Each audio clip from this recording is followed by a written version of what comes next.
Саламатсыздарбы.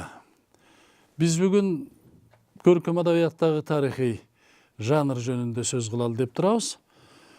Көркөм адабияттын тутумунда тарыхый чыгармалар өзүнчө бир чоң топту түзөт. Анан көп адистердин пикири боюнча бул чыныгы эле көркөм чыгарманын өзү.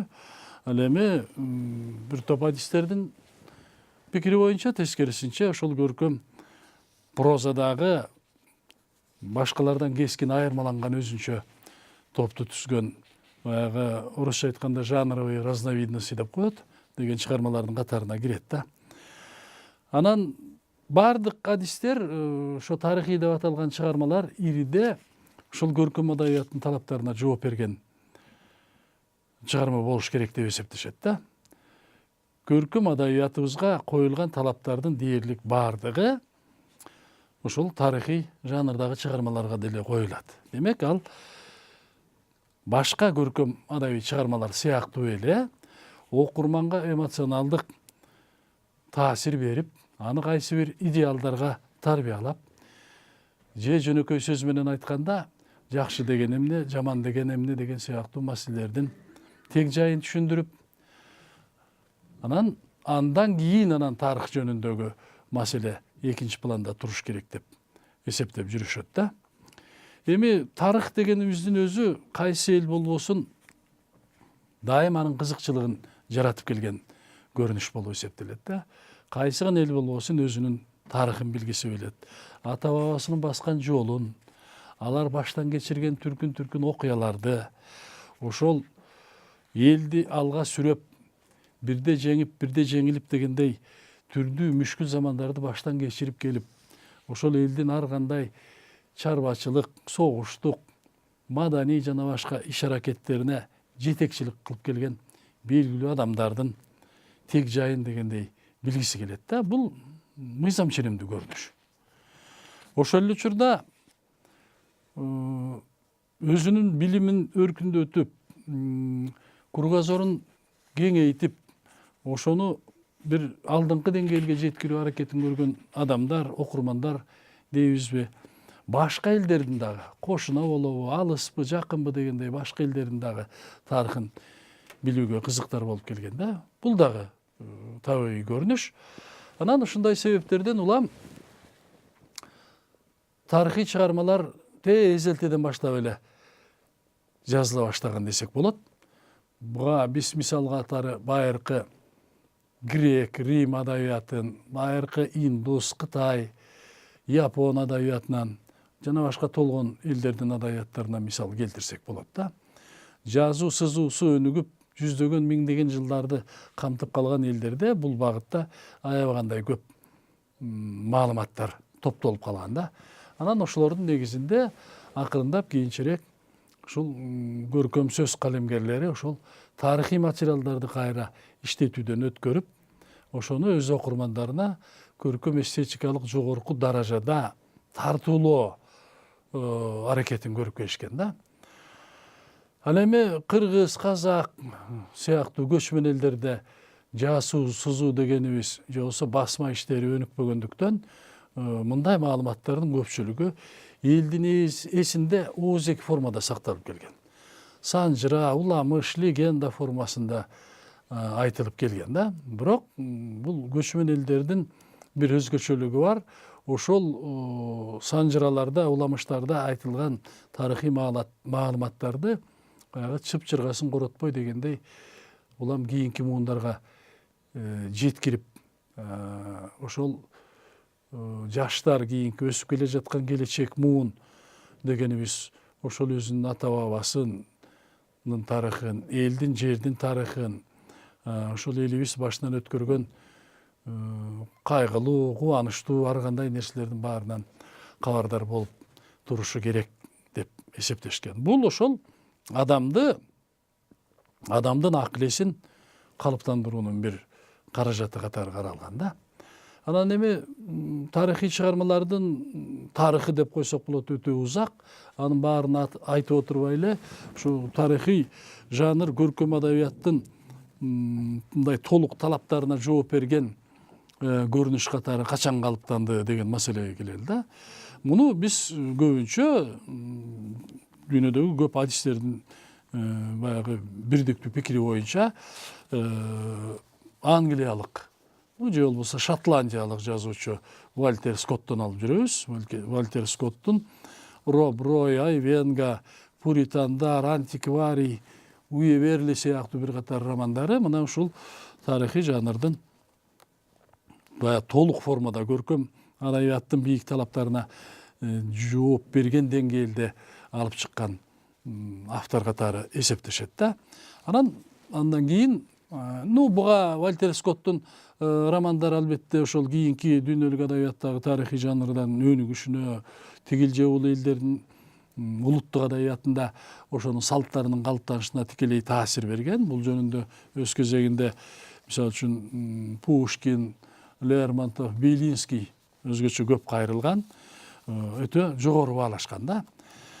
Андан кийин Батыш Европадагы француз, немис, испан, поляк жана башка элдердин адабиятындагы дагы тарыхый жанр акырындап калыптануу жолуна түшкөн. Бирок ушул жанрдагы чыгармалардын саны канчалык өскөн сайын алардын сапатына, башкача айтканда, нукура, көркөм, адабий чыгарма катары окулуш сапаты канчалык деген маселеге талаптар жогорулай берген да.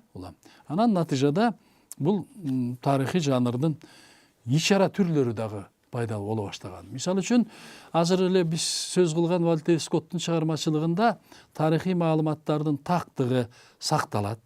Бирок ал албетте ошол жазуучунун көркөм ойлоо элегинен өткөрүлөт. Кошумча нерселер көп. Бирок Вальтер Скоттун чыгармалары көрсөтүп тургандай, анда окуялуу деп коебуз, же болбосо орус тилинде приключениялуу мүнөздөгү материалдар дагы көп. Муну Вальтер Скотт албетте атайын киргизген өзүнүн чыгармачылыгына.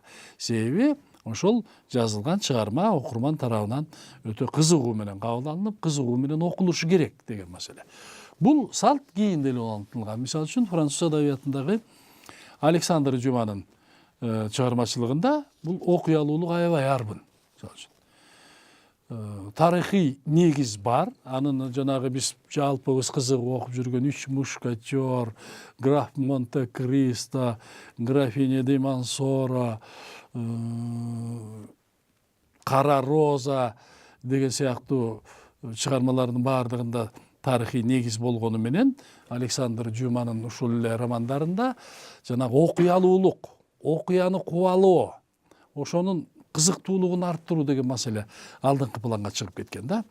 Анан ушундай эле тенденция дагы эле бир жазуучу, мисалы үчүн Стендальдын чыгармачылыгында да бар. Анын жанагы Кызыл жана Кара, Парм сепили, Люсьен Левен деген сыяктуу чыгармалардын баарында ушундай ыкма кеңири колдонулат да.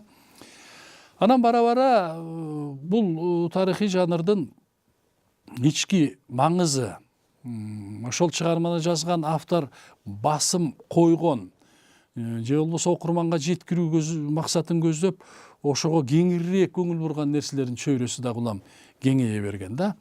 Мисалы үчүн кийинки эле ошол немис адабиятындагы Томас Манндын Иосиф жана анын бир туугандары деген үчилтиги бар да. Бул Томас Манн бул чыгармасында тиги байыркы доор менен биздин заман тогошкон мезгилге Иисус Христостон мурунку же болбосо ошого удаалаш заманга кайрылат да. Бул окуялуулук, башкача айтканда окуя кубалоо маселеси мында дээрлик жок. Бул таза философиялык чыгарма, мындайча айтканда. Бул Иосиф жананын бир туугандары деген. Мына ушул сыяктуу тарыхый романдардын ички жанрдык түрлөрү акырындап пайда болот да. Жанагындай окуялуулук, анан тарыхый социалдык дейбиз. Болсо тарыхтын фонунда же болбосо тарыхта болгон окуялардын, тарыхта жашап өткөн кайсы бир атактуу инсандардын мисалында ошол доордун, ошол мезгилде жашаган элдердин, адамдардын турмушунун маани маңызын ачып берүү, аларды түйшөлткөн маселелердин чөйрөсүн ачып берүү деген сыяктуу. Башкача айтканда ошол замандын картинасын түзүү максаты астыңкы планга чыккан учурлар бар. Мисалы үчүн поляк жазуучусу Генрих Сенкевичтин Камо Гредиши, анан крест алып жүрүүчүлөр, же болбосо орусча крестоносцы деп аталып жүрөт. Ушул алсак болот. Дагы эле бир поляк жазуучусу Болеслав Прустун Фараон деген романын алсак болот. Англиялык жазуучу Райдер Хаггардтын Клеопатра деген романын алсак болот. Мына ушул сыяктуу чыгармалардын катары улам ары бери экен. Эми тарыхый чыгармаларга коюлган талаптардын бири ушул. Анда сөзсүз милдеттүү түрдө дегендей тарыхта болгон окуялар кайсы бир чоңбу кичинеби жана тарыхта жашап өткөн адамдар катышуусу керек. Ал адамдардын дагы белгилүүлүгү же болбосо атак даңкы сөзсүз эле дүйнөгө белгилүү болушу милдет эмес, бирок ошол эл үчүн, ошол мезгил үчүн кандайдыр бир деңгээлде ис калтырган адамдар жана окуялар болушу милдет деген да. Мына ушул көз караштан алганда дүйнөдөгү жазуучулардын көпчүлүгү тарыхта өтө белгилүү болгон адамдар, атагы таш жарган адамдарга көбүрөөк кайрылганын көрөбүз да. Азыркы биз сөз кылган, мисалы үчүн Болеслав Прустун романында фараондордун мезгилиндеги турмуш, же болбосо Хаггардтын романы Клеопатра жөнүндө. Клеопатра дүйнөгө белгилүү тарыхый инсан, мисалы үчүн. Бирок Египеттин тарыхында, мисалы үчүн, Клеопатрадан жетөө болгон. Биз билген Клеопатра бул жетинчиси. Бул жарым жартылай грек кызы, жарым жартылай Египет кызы деп эсептелет. Анан өзүнүн акылдуулугу жана сулуулугу, ошол учурда эле амалдуу, айлакерлиги менен атагы чыккан аял заты. Анан ушул Клеопатранын феномени көп жазуучуларды кызыктырып, бир катар чыгармалар жаралган ушул боюнча. Же болбосо Спартакты алалы. Спартак дүйнөгө белгилүү инсан. Бир убакта Италияны калчылдатып дегендей дүңгүрөтүп, кулдарды жана гладиаторлорду баштап, ошол кездеги бийликти омкоруп кое жаздаган адам. Мына Спартак жөнүндө бир канча романдар бар. Мисалы үчүн, бул эң белгилүүсү ошол италиялык жазуучу Рафаэль Джованолинин Спартагы. Анан кийин буга орус, же болбосо түбү поляк жазуучусу Василий Янчевецкий кайрылып дагы Спартак деген роман жазган. Мындан башка дагы чыгармалар бар да. Же болбосо дагы бир мисалды алалы, Атилла. Бул байыркы түрктөрдүн, же болбосо байыркы гундардын атактуу жол башчысы, бүтүндөй Европаны басып алып, Рим империясынын кыйрашына биротоло салым кошкон чоң кол башчы болуп эсептелет. Мына бул дагы мыйзам ченемдүү түрдө ошол жазуучулардын бүйүрүн кызытып, ошону иликтеп, анан Атилла деген ким болгон, ошону чечип берели деген маселе боюнча жазылган да. Мисалы үчүн, Томас Кастейн деген жазуучунун Атилла деген жакшы мыкты романы бар. Анан бул темага кызык жери биздин кыргыз жазуучуларда кайрылган. Амиян фон Бек деген ат менен белгилүү Амангелди Бекбалаев деген биздин окумуштуу жазуучубуз 4 китептен турган Гундар деген роман орус тилинде жазып тартуулады. Алардын биринчи, экинчи китеби мына ушул Атилла Гундардын ханы деп аталат. Мына ушул сыяктуу мисалдардын тизмесин биз узарта берсек болот. Александр Македонский жөнүндө да ушундай, Чыңгыз хан жөнүндө да ушундай. Чыңгыз хан, Александр Македонский жөнүндө ондогон романдар, повесттер жазылган. Бул ушул тарыхый жанрдын эң бир менен мисал ретинде айтып атам, мисал келтире турган чыгармалар десем болот.